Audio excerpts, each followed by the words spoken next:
mana seorang itu bukan mudah untuk menjual, dia merupakan satu benda yang perlukan hard working lah. Keduanya, orang yang terlibat dalam jualan ni kena melatih diri mereka supaya mereka biasa dengan ditolak, rejection ni.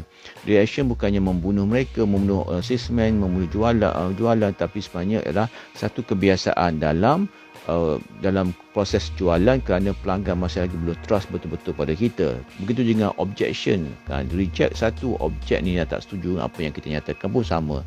Dan juga apabila terlibat dalam jualan, kena mindsetkan diri kita supaya kita berada dalam potensi yang high potential failure, maknanya mudah gagal lah. Mudah gagal ni biasa dalam jualan, sehingga kita menjumpakan satu rentak, mana rentak itu menyebabkan kita menjadi seorang yang berjaya.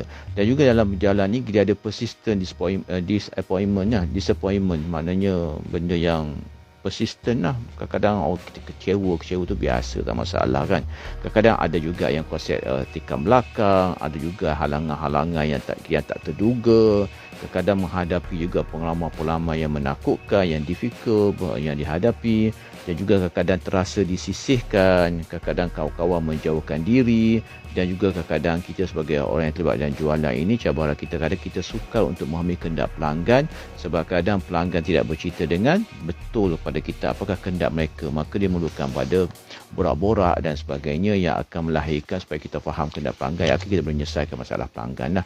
Apa lagi cabaran dalam jualan?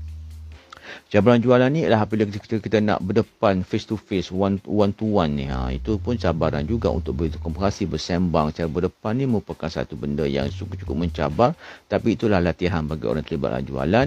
Dan juga kita nak menjadikan kita individu yang sensitif dengan kehendak pelanggan, individu yang tahu berkongsi dengan baik, individu yang tahu kita menjual ni untuk apa, individu yang menjaga imej dan pribadi diri, dan juga individu yang sentiasa mencari ilmu supaya kita tidak menjadi seorang yang jahil. Dan itu yang di kejahilan kita dalam bidang jualan dan bidang pemasaran, itulah sebenarnya perkara yang menyebabkan kita tidak boleh menjual. Itu cara teorinya begitu, praktikalnya banyak kena buat latihan dan terusnya latihan. Dan seterusnya adalah apakah perkara yang dikatakan 6 undang-undang dalam jualan. Yang pertamanya, undang-undang yang pertama ialah kita kena tahu pelanggan kita, segmen pelanggan kita lah, kena tahu pelanggan kita macam mana. Avatar itu paling penting. Yang keduanya ialah pastikan pelanggan kita ini orang yang akan menyandar pada kita, mana dia melihat kita seorang yang pakar, seorang yang ada banyak maklumat, seorang yang boleh membantu mereka sehingga mereka bersedia untuk mendengar apa yang kita cakap dan mereka akan mengikuti apa yang kita perkatakan. Yang seterusnya adalah pastikan kita mengambil masa yang cukup dan lokasi yang sesuai untuk kita bersembang. Sebab tu kalau kita nak menjual, nak bersembang dengan pelanggan, kita tengok masanya yang sesuai dan tengok juga lokasi yang sesuai kan. Sebabnya kadang dia tidak sibuk lah. Kalau dia sibuk, rugi je bersembang, rugi kita berborak dengan mereka, dan kita konsep nak menjual sebab mereka tidak akan membeli.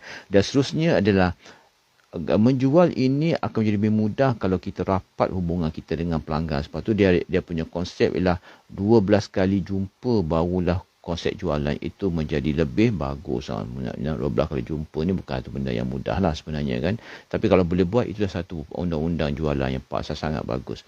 Yang keduanya adalah kita kena clear idea kita, target kita siapa, supaya kita boleh berjumpa dengan mereka, ada matlamat yang itu, kita boleh mengolahkan soalan-soalan yang memang sampai terus pada target, pada pemikiran pelanggan. Itu satu benda yang sukar, memerlukan banyak pengalaman.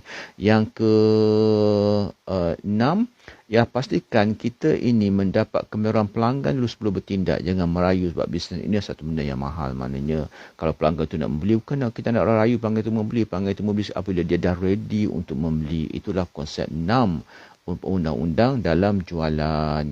InsyaAllah kita jumpa lagi masa akan datang. Kita akan berbicara lagi tentang customer behavior, 7 langkah dalam proses jualan dan seterusnya sehinggalah kita boleh menyelesaikan perbincangan kita dalam pemasaran dan juga dalam jualan rahsia menarik pelanggan. InsyaAllah kita jumpa lagi di page Wa'alwi Taylor Wizard, di page Nadi Duit, di Instagram Wa'alwi Taylor Wizard, di Tube Wa'alwi Taylor Wizard dan juga di TikTok Wa'alwi Taylor Wizard.